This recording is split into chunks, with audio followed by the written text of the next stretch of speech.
di ba? Yan ang igiba namin dito. Ayan.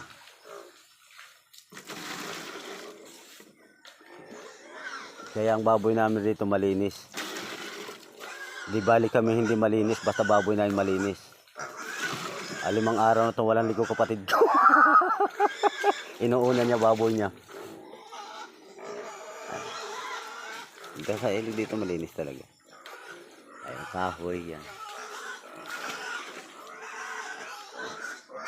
Dami dalag doon sa ano, sa baba. Haruan, damo. Haruan. Dito, ngalinaw, damo.